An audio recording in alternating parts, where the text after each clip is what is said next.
Bienvenidos y bienvenidas a esta última grabación acerca del plan de investigación y su importancia para la elaboración de una tesis. En esta oportunidad vamos a concentrarnos en el último elemento mínimo del plan de investigación, el esquema de trabajo tentativo. El esquema de trabajo tentativo es aquella parte dentro del documento del plan de investigación que nos ayuda a saber cómo está proyectando su trabajo de tesis. Cada capítulo proyectado en el plan de trabajo debe ser lógico y coherente con los demás capítulos. No pueden tratarse de capítulos diferentes o aislados entre sí. La forma de proyectar cada capítulo con sus subpuntos de trabajo debe contener la claridad suficiente para saber qué busca con ello.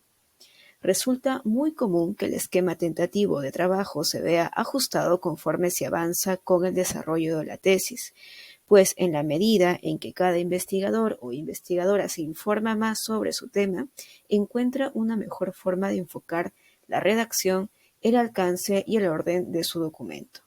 Por lo tanto, es importante el esquema de trabajo porque nos ayuda a iniciar con la redacción. No obstante, será muy común que éste pueda ir ajustándose con el paso de los demás seminarios de tesis. Ahora bien, el esquema de trabajo responde, al igual que todos los demás elementos mínimos del plan de investigación, al tipo de investigación que busca desarrollar.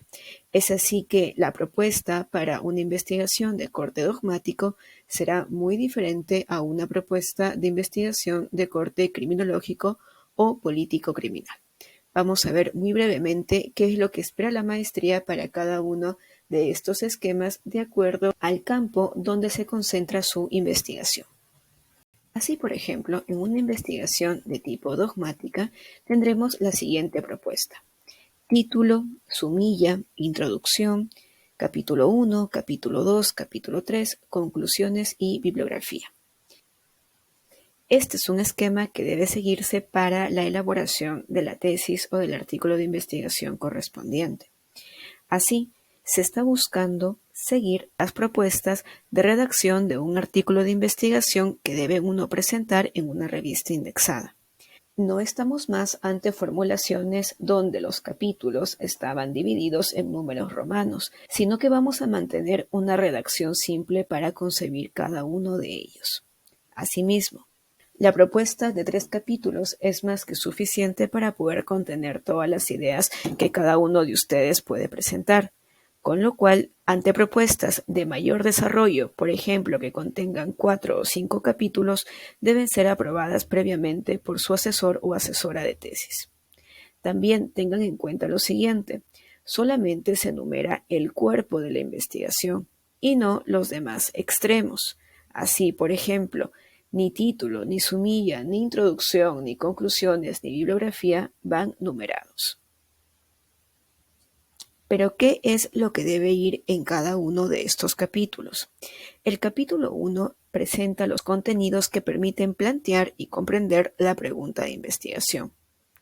El segundo capítulo desarrolla los alcances del problema de investigación.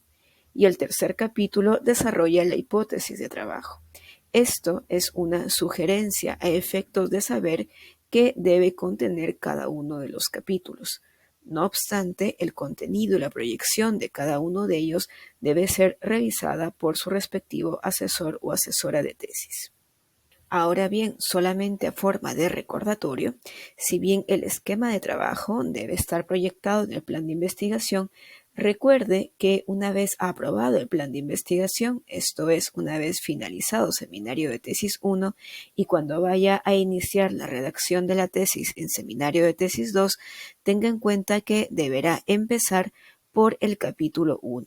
Recuerden que en una anterior grabación hemos hecho notar que la estrategia que debe seguirse de redacción y contenido de la tesis no es en orden al esquema que ustedes presentan, sino que, por ejemplo, deberá empezarse con el primer capítulo, continuarse con el segundo, luego con el tercero, esto es el cuerpo documento de tesis, y únicamente cuando todo este contenido esté completamente redactado, puede continuarse con conclusiones, introducción, sumilla, título y finalmente una revisión total de la bibliografía, pues este es un apartado que se va avanzando con la revisión bibliográfica correspondiente. Veamos algunos aspectos importantes al momento de proyectar el esquema de trabajo. Así, por ejemplo, el capítulo 1. El capítulo 1 contendrá un título del capítulo, luego contendrá o puede estar dividido en aquellos subpuntos que ustedes consideren importantes para poder desarrollar sus ideas.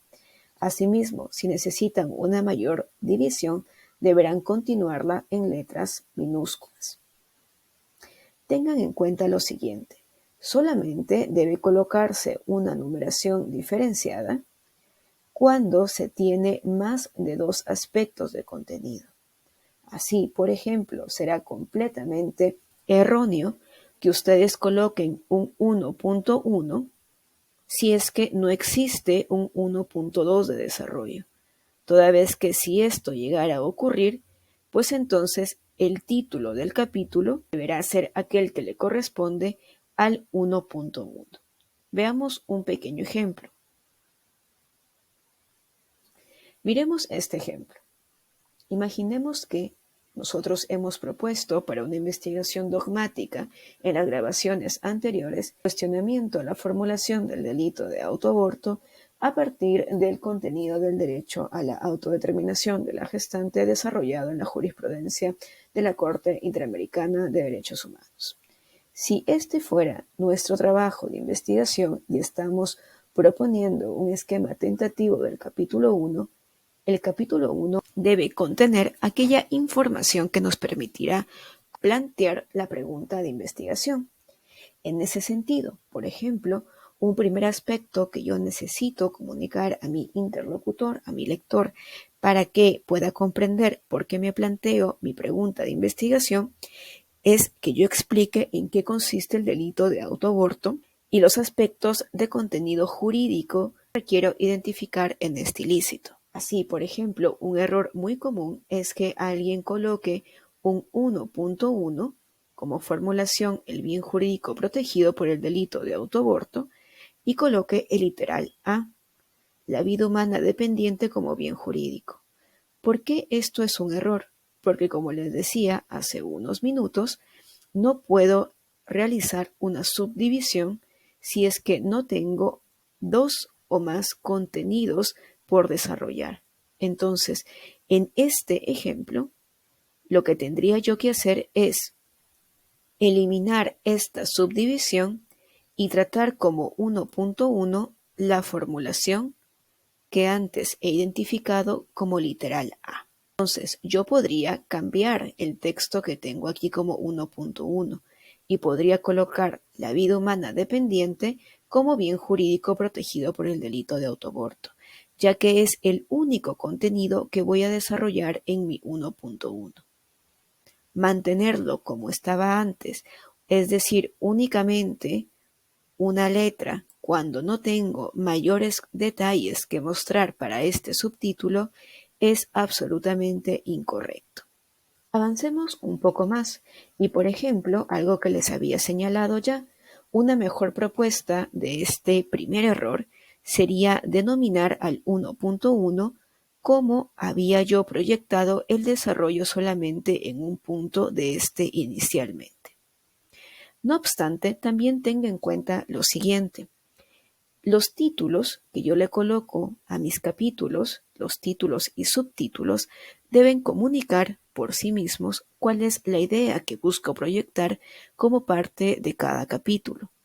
Por ejemplo, si bien el capítulo 1 aquí inicialmente proyectado tiene como título El delito de autoaborto en el Código Penal peruano, tiene mucha lógica que este subtítulo esté dividido en la vida humana dependiente como bien jurídico protegido por el tipo penal y en como 1.2 los elementos normativos del referido delito, son propuestas que no muestran todavía hacia dónde va mi investigación.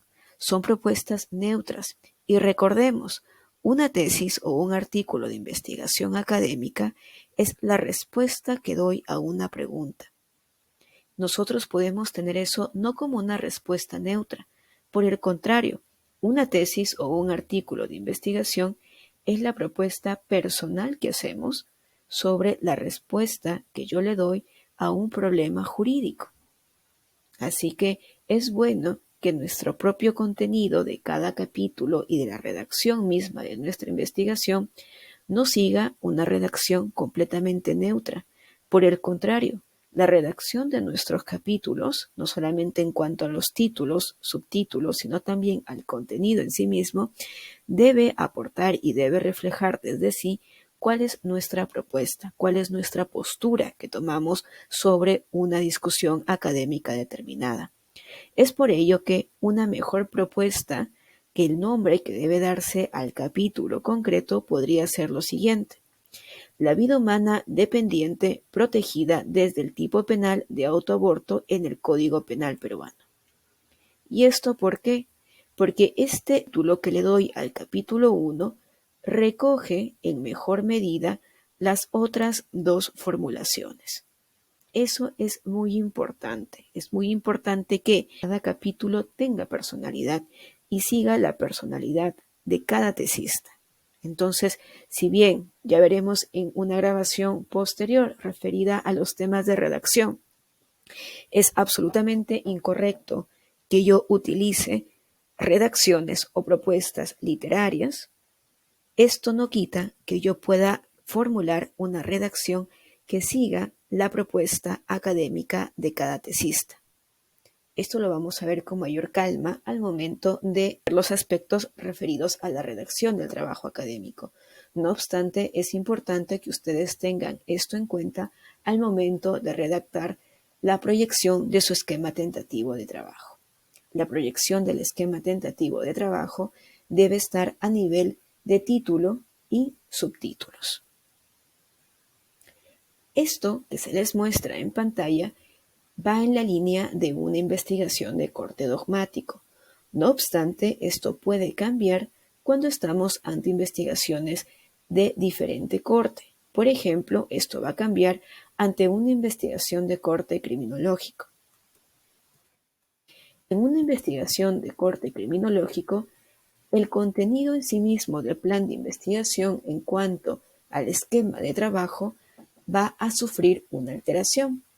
Dense cuenta cómo ya no estamos ante capítulo 1, capítulo 2 o capítulo 3 y cada uno con una propuesta de contenido, sino que tenemos 4 puntos de desarrollo. La gran diferencia se va a encontrar en los aspectos principalmente referidos a la metodología de trabajo. Recordemos, nosotros habíamos señalado en grabaciones anteriores que el aspecto de metodología cobra una importancia vital cuando estamos ante investigaciones de corte criminológico, político-criminal o interdisciplinarias, es decir, de alguna de estas disciplinas con la dogmática penal. Es por ello que la metodología, al tener un matiz importante en dichas investigaciones, también se va a ver reflejado en el plan de investigación que sigue a esta clase de aportes en dichas ciencias penales. Por lo tanto, la estructura también va a variar y tendríamos la siguiente propuesta. Así, por ejemplo, en el caso del estado de la cuestión, se presentará un resumen de investigaciones similares hechas sobre su tema de investigación, a nivel nacional e internacional. En el punto 2 de metodología se señala y explica la metodología elegida por cada investigador o investigadora. En los hallazgos se describen los hallazgos en atención a la aplicación de la metodología. Es decir, una vez que he aplicado la metodología a mi objeto de estudio, ¿qué fue lo que encontré? ¿Qué fue lo que me reportó esto? Y en el caso de la discusión, se discuten estos hallazgos en sentido crítico y a efectos de poder brindar el aporte o la contribución en la ciencia penal correspondiente. La redacción de estos campos sigue la línea anteriormente señalada. Por ejemplo, el estado de la cuestión es lo primero que debemos desarrollar. A continuación, la metodología. En tercer lugar, los hallazgos. Cuarto lugar, la discusión. Y luego vendrán conclusiones, introducción, sumilla, título y la revisión final de la bibliografía. Nuevamente, la bibliografía es un apartado que se va construyendo en la línea en la que se avanza con la revisión bibliográfica para cada trabajo de tesis. Un esquema completamente similar se va a requerir para el desarrollo de investigaciones de corte político-criminal. Así, por ejemplo, aquí también estamos ante un esquema que sigue 4 puntos como parte del cuerpo del trabajo. Así también tengan en cuenta que, como parte del estado de la cuestión, se presente el objeto que será materia de medición y el contenido del mismo desde las perspectivas nacional e internacional. Nosotros habíamos hecho referencia a una medición de efectividad de la política criminal en el sentido de la prevención y concretamente dentro de la prevención el deber de informar a la ciudadanía sobre el alcance del delito de lavado de activos. En ese sentido, tendríamos que presentar en qué consiste esta acción de información, en qué consiste o de qué forma está incorporada dicha acción como parte de la estrategia de prevención y asimismo cuál es la puntuación o esperanza de puntuación que se busca cumplir dentro del documento de plan de acción o de política nacional contra el lavado de activo para el periodo de tiempo respectivo. Esta descripción deberíamos señalarlo dentro del punto 1. El punto 2 nuevamente sigue y explica, sobre todo explica, esto es muy importante, la metodología que utilizaremos para la medición de la acción de prevención antes referida. Los hallazgos, otra vez, describen vamos a encontrar una vez que utilicemos la metodología propuesta para medir el objeto de investigación. Y la discusión lo que hará es criticar y consecutivamente señalar de qué forma esto aporta a nuestra investigación. Es decir, por ejemplo, si es que como hallazgo llego a identificar que el hecho de informar a la ciudadanía sirve en gran medida como un aspecto que ayuda a prevenir que la ciudadanía no acepte, pongamos un ejemplo concreto, no acepte prestar sus DNIs para abrir cuentas que luego pueden ser utilizadas por personas que se dedican a lavar activos de esta manera, pues entonces como aporte podríamos decir que esta clase de actuaciones y el contenido, la comunicación de las mismas deben aumentar no solamente a nivel de la capital, sino que de repente deben exponenciarse a través de otras estrategias de comunicación dentro del país y en aquellas zonas que tienen mayor incidencia de lavado de activos. De esta manera, no solamente estoy volviendo sobre los hallazgos de mi investigación, sino que estoy señalando a nivel crítico cómo puedo aprovechar estos hallazgos y brindar una mejor salida o una mejor estrategia o reforzar la estrategia de prevención que ya existe. La redacción sigue el mismo orden. Primero iríamos por el estado de la cuestión, en segundo lugar por la metodología, tercer lugar hallazgos, cuarto lugar discusión, luego conclusiones, introducción, sumilla, título y bibliografía. En una primera grabación que hicimos para efectos de este curso, hemos señalado también que cada seminario de tesis está focalizado en desarrollar cada uno de los puntos proyectados dentro de su esquema de trabajo. Así que teniendo ya en cuenta la totalidad de estos puntos, los y las invito a que reflexionen sobre el tema de investigación que seguramente trajeron como propuesta de tesis y que a partir de ahí, ya teniendo pleno conocimiento de estos elementos, empiecen a construir su plan de investigación. Muchas gracias.